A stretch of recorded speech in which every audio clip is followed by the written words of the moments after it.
Parents, this video is going to be a little bit disturbing. I want to tell you right up front, but there's solutions at the end of this video on what's going on in schools and how you as a parent should be involved. There's 6 different ways people are reacting to the madness that's taking place in schools, but I'm going to give you a solution and I'm going to give you a challenge. What you do with it is on you, but I highly recommend you actually execute some of these things we're talking about here. If you get value from this video, give it a thumbs up, subscribe, and share it with other parents like yourself. Let's get right into it. Here's a video of an 11-year-old kid who goes to the school library. There's a book in the, I'm not even gonna tell you what happens here. Listen to what this kid sees, reads in this book to the board, and watch the reaction. I'm 11 years old and I go to Wyndham Middle School. I'm a 6th grader.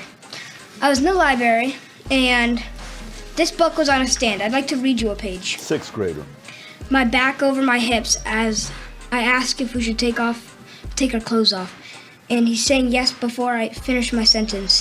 He's pulling off my t-shirt, laughing when I can't undo his shirt buttons. He's undoing my belt. I'm reaching into his bedside drawer for a condom.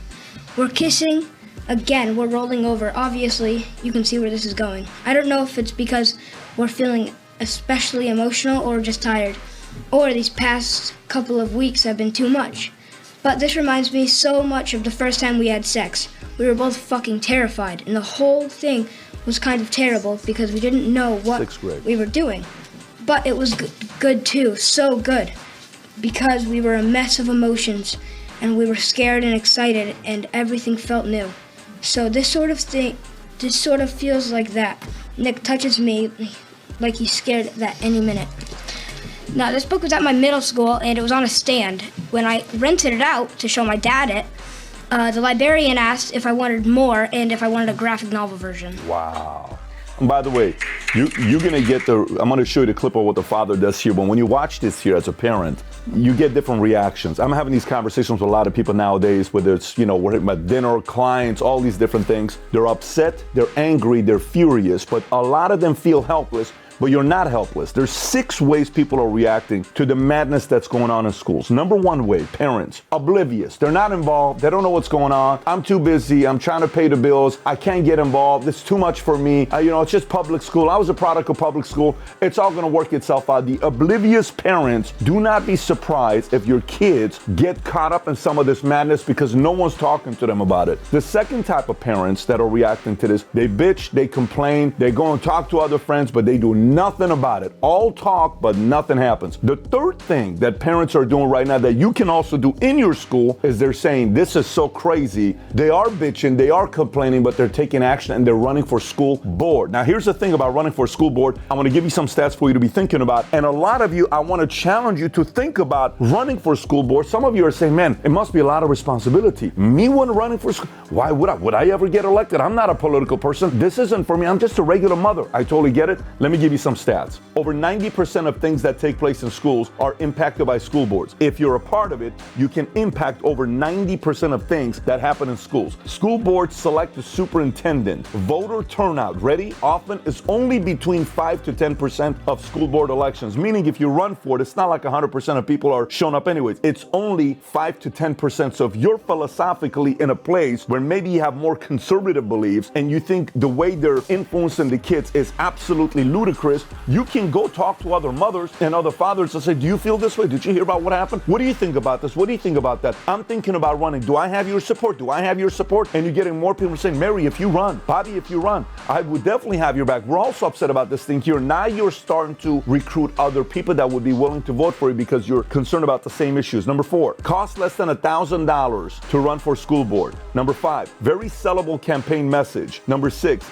over 70% of school board members say it was very easy to get elected. It's only 1 or 2 meetings per month, not time consuming. You do not have to disclose your political affiliation at the ballot to run. 50 million children are impacted by school board decision. Let me say it again. Over 50 million children are impacted by school board decisions. That's a big number. And last but not least, 95,000 active school board members in the US. Why not you go run for it if you are so concerned about what's taking place? So now we have 3 different reactions. The oblivious, the ones that bitch and complain. The next one that says, there's no way I'm gonna let this happen. I'm running for school board and I'm gonna go recruit other parents and talk about these types of issues. Wonderful. By the way, I want you to see what this father does here to get involved, how bold he is, and look how he points out one of the manuals at the end and what he says. Disturbing, again, I've warned you, disturbing, but watch this bold father concerned about his son. Oh boy. So I'm that kid's father. Okay, good. I was asking for you. Yeah, I'll take another 3 minutes. So that's my son. Okay. 11 years old, and went to his library and found that by the entry door of our library, this is the smut that he is finding, all right? I don't care whether it's gay, straight, bisexual, whatever the terms are for all this stuff, doesn't need to be at our school. Doesn't need to be at my 11-year-old's library. And then as far as genderqueer, I've got a son in the high school as well. And this is bullshit. We know it, all right? We do not need to be having literature that's showing boys how to suck dick, all right? I'm very, very frustrated about it, okay? And you may think that schools know the best for our children. You know who know the best for our children? The parents. Are you upset?